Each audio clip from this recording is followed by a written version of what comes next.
everyone, welcome to Inconvenient Truths. I'm your host, Jennifer Zheng. Today I will show you some exclusive information I dug out about why Chinese tennis star Peng Shuai's latest video interview was staged, as well as to what extent the CCP's anti-America and anti-Japan hate indoctrination has gone. I'm sure you'll be shocked after watching what I'm going to present, so please make sure you stick around till the end.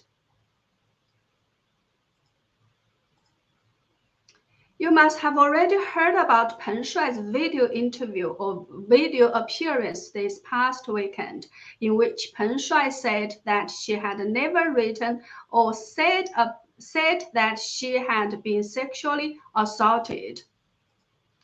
This 6-minute video was released by a Chinese language newspaper in Singapore called Zao Bao. I carefully studied this video and concluded that it is completely a fake interview. Why do I say so? First of all, the circumstance of the interview is very suspicious. How did Zao Bao's reporter know that Peng Shuai would be there? It is obviously not a press conference as no other media were there. It looks like the reporter just casually bumped into Peng Shuai and then suddenly started asking questions. If that was just a casual encounter, do you think Peng Shuai and her friends around her, including very famous basketball star Yao Ming, see he's there, Yao Ming is there, would just willingly answer questions from some unknown people who were waiting around at the corner at such a sensitive time? Also, the cameraman started filming before Peng Shuai appeared inside, and he actually purposely gave a shot of the event sign to show when and where this scene was. All these shots were done before anybody could see Peng Shuai.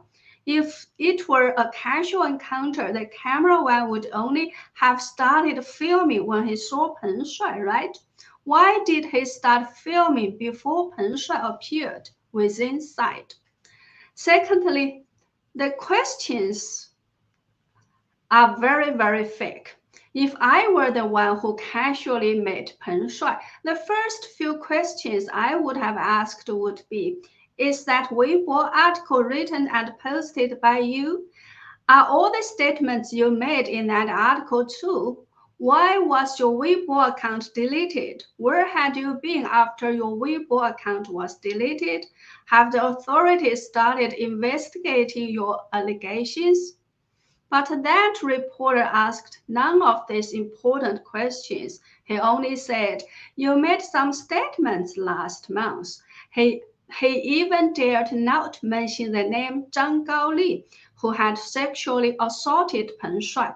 Then that reporter started asking about that email released by CGTV. And Peng Shuai said because her English is not good, she wrote that email in Chinese. The English version was not translated by her, but the meaning was the same as the Chinese version, etc. She didn't say who did the translation for her, but let's watch a short clip from the Women's Tennis Association WTA's website. It is an interview with Peng Shuai, from which you can see that Peng Shuai's English was excellent even many, many years ago. I got some feel from once I played the young coach the field, like I just don't think about too much and then just try to fight every ball and then just play the ball, and don't think who I play, and then just fight, and then if I was up, just tell myself, try to believe myself and just tell myself I can do it, and then that's it, yeah. Mm-hmm. Well, as far as I can see, with this kind of fluent English, she should have no problems at all writing a simple email. Thirdly, the reporter is fake. The reporter and the video editor of Peng Shuai's interview is Gu Gonglei. When I clicked on his name this morning, I was redirected to his author page on Zhao Bao's website. So this is what I found. I found the interview with Peng Shuai is the only report he has ever done. These two articles are all about the same interview with Peng Shuai. However, when I checked again this afternoon, more articles were added. See? So what does that mean? Please let us know your thoughts in the comment. Then when I Googled with Gu Gonglei's name, I found this article written by him. So see the English word belt and road at the left top corner? This is an article under the Belt and Road column at Zhao Bao's website about how great the CCP's Belt and Road initiative is. And you know what? At the end of this article, look at the words in the red circle. These words are, quote, "This article is presented by the CCP's propaganda department of the Xiamen Municipal Committee," unquote. What does this mean? This means that this article was written by Gu Gongwei on behalf of the CCP's propaganda department of the Xiamen city. So you can see that Gu Gonglei is a writer for the CCP's propaganda department. And look at this. This is Gu Gonglei's Weibo account. The title he puts there is Assistant Vice General Manager of Singapore Press Holdings. So he's not a reporter. Also, Singapore Press Holdings owns Zhao Bao, the newspaper that published Peng Shuai's interview or fake interview. So my investigation told me that the latest video interview was 100% staged by the CCP. Also, if you listen carefully, Peng Shuai only said that she had never written or said that she had been sexually assaulted, but she didn't deny that the Weibo article was by her or any content of that Weibo article. Actually, it is true that she didn't use the word or the term sexual assault in her article.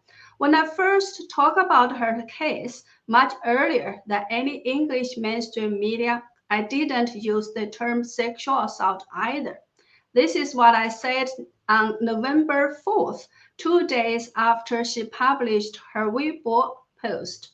In a long article of over 1,000 words, Peng Shuai gave out many details about how she was forced to have sex with Zhang Gaoli, who is 40 years older than her, how Zhang Gaoli abandoned her 7 years ago, approached her again 3 years ago, and abandoned her again recently, etc. So I used the term forced to have sex with Zhang Gaoli. That was what I gathered after reading her article. Did you notice something when Peng Shuai first disappeared and people started asking where is Peng Shuai? The CCP released several photos to try to convince the world that she was still alive and was okay. Then people said, who knows when these photos were taken?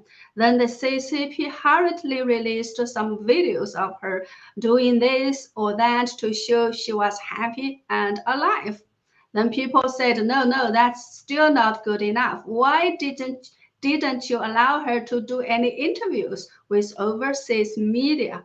So this time the CCP arranged a video interview of her with a Singapore newspaper, which publishes articles presented by the CCP's propaganda department.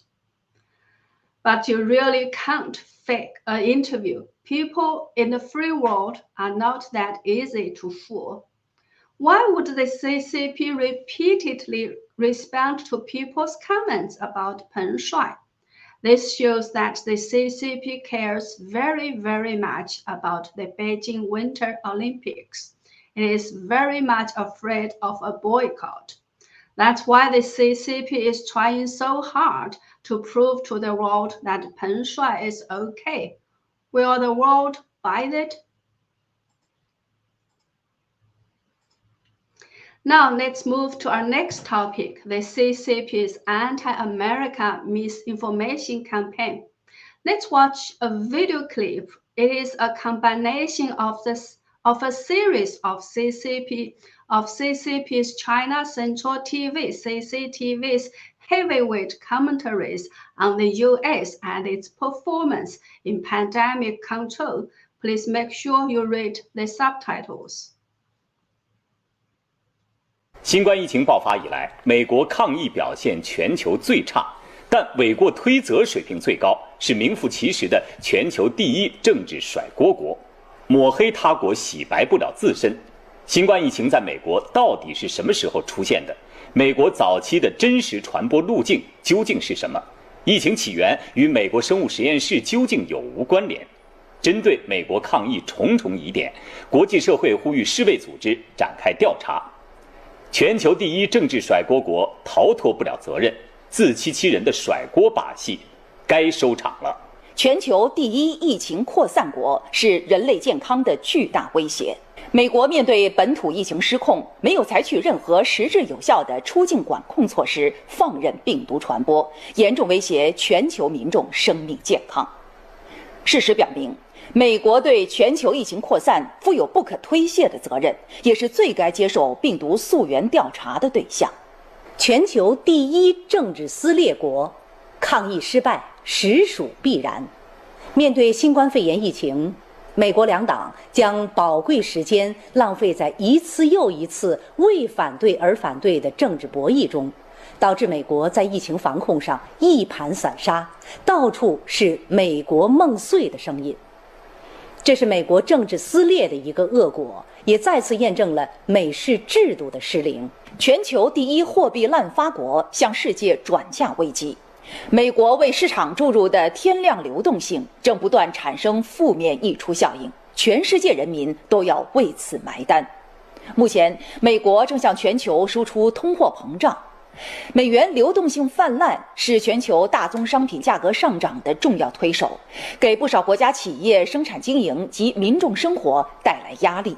全球第一疫期动荡国严重践踏人权，美国自诩为人权卫士，但一场新冠疫情将美国自身的混乱、动荡与危机展露无遗，令美式人权的假面具碎裂一地。全球第一虚假信息国，自食恶果。新冠疫情爆发之初，白宫 Well, what do you think? We have an idiom in Chinese, 贼喊捉贼, which means a thief crying, "Stop thief." I think it is exactly what is happening here. The problem is, although this kind of propaganda and attack will not find an audience here in the US, in China, it is repeated 1,000 times with the highest authority possible. Imagine if this is the only information you can get after listening to it 1,000 times, what will you think about the US? I know many Chinese people are successfully brainwashed by the CCP into believing that things are totally out of control in the US and other countries, and the CCP has done the best job in terms of controlling the pandemic. The US system is a failure, and only the CCP system is the best for China, etc. I also would like politicians in the West to know what the CCP has been saying to its people about the US. While some politicians are still talking about working with the CCP in certain areas such as climate change, etc., the CCP is busy sowing the seeds of hatred against the US in the hearts of Chinese people. as hate is a very basic nature of the CCP and the CCP's character. The CCP must always keep the hate alive. There was a very famous propaganda movie during the Cultural Revolution, which is called The Shining Red Star. So this is a poster of that movie. It basically tells a story of how a little boy called Pan Dongzi joined the CCP's Red Army and killed a landlord called Hu Hanshan. After the Cultural Revolution ended, many propaganda movies like this disappeared from the public eye. For many years, I thought they would be buried in the dust of history forever. However, it turned out that I was wrong. Look at this cover of the cartoon book. It is one of the patriotic education cartoon books dedicated to CCP China's 70th birthday, so it should have been published in 2019. So the story The Shining Red Star re-emerged from the ashes with brand new packaging. See this page from that cartoon book. The text says, at night, the little boy, the little red star Dongzi, sneaked into the room of the landlord Hu Hanshan and poured oil on his bed. And on this page, the text says that Dongzi threw a lit candle on the bed and burned the landlord to death and ended the landlord's sinful life in flames. So that was in 2019. And recently, this hate indoctrination of children goes even further. In Shanghai City, kindergarten kids are required to cosplay Pan Dongzi's story of hating and killing, and the parents are required to play roles in the act, record the play, and share it with teachers and other parents to see which family performed the best. Let's watch a short clip.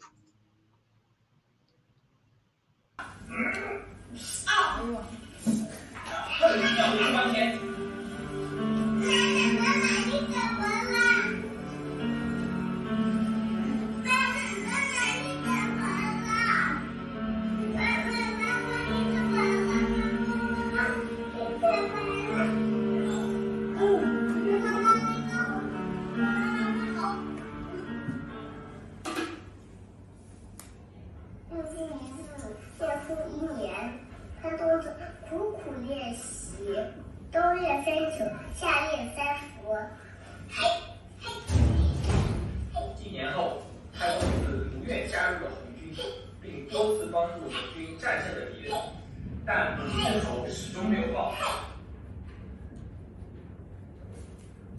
直到有一天，机会终于来了。某个夜晚，潘东子发现胡汉三回来了，趁他睡着之际，我终于知道这一天。现在我要把胡汉三给杀死。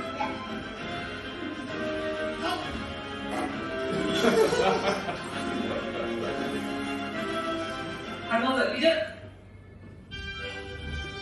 为了鼓励你，为了表彰你的勇敢，现在我将一颗闪闪的红心送给你，希望你今后能为国家做更多的贡献。男孩子的红心很亮眼，我还希望红心要闪闪发光，我要为祖国更多的贡献。谢谢大家观看闪闪的红心。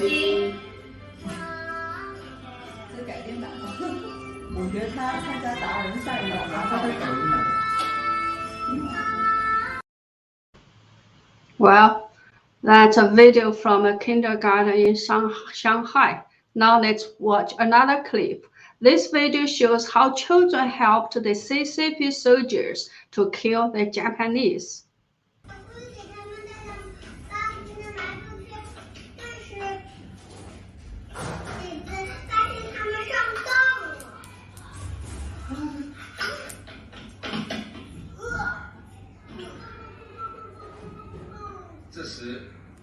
天里的八路军冲了出来，和鬼子奋死决斗，最终把鬼子全部消灭啦。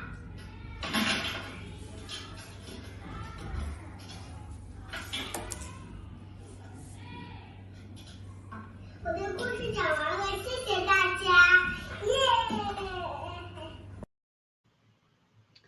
I don't know how you feel after watching these videos. I myself was very surprised to see that the CCP is not only again asking children to watch those hate-filled propaganda movies again, but also asking kids and parents to perform killing plays at home and share the killing with all other parents as part of their homework. You might want to say it's just some kids' play. What is there to worry about? I think the trend is very worrying. What kind of people does the CCP want to raise their children to be like? And what does the CCP want to do with these kinds of children? That's what the world needs to know and be alarmed about.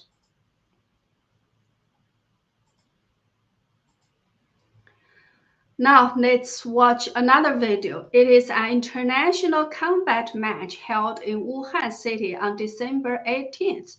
The players both agreed it would be a boxing match, but the Chinese player Xuan Wu violated the rules, used a deadly Chinese-style martial arts technique, and slammed the Japanese player's head to the ground. This resulted in the Japanese player feeling dizzy and very hurt. Now let's watch it. 非常好，今天他是完全让他自己的头场。今天他是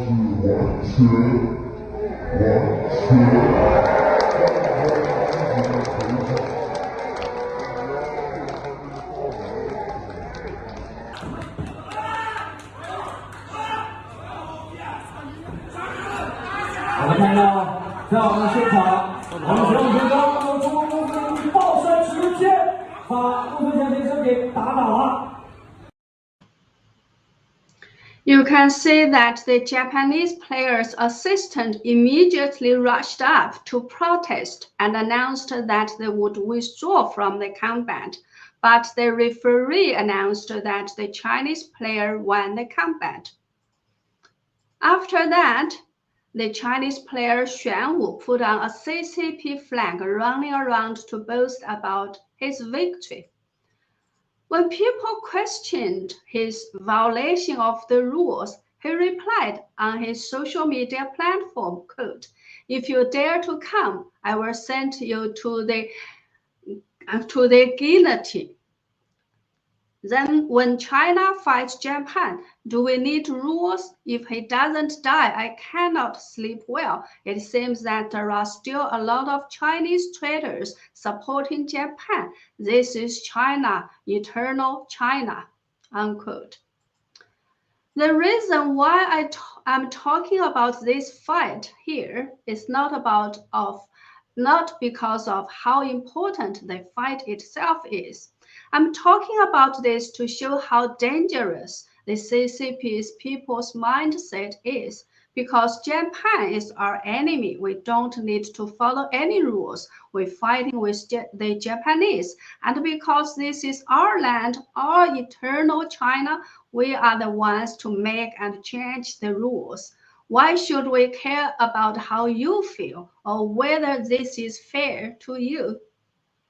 Do you think you still want to work with these kinds of people?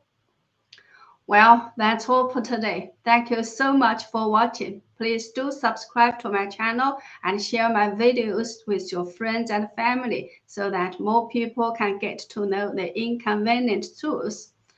Also, if you could, please sign up for membership and make a donation at my website at jenniferzhen.blog.com so that I can ignore big tech suppression and focus more on telling the truth. Thank you so much. See you next time.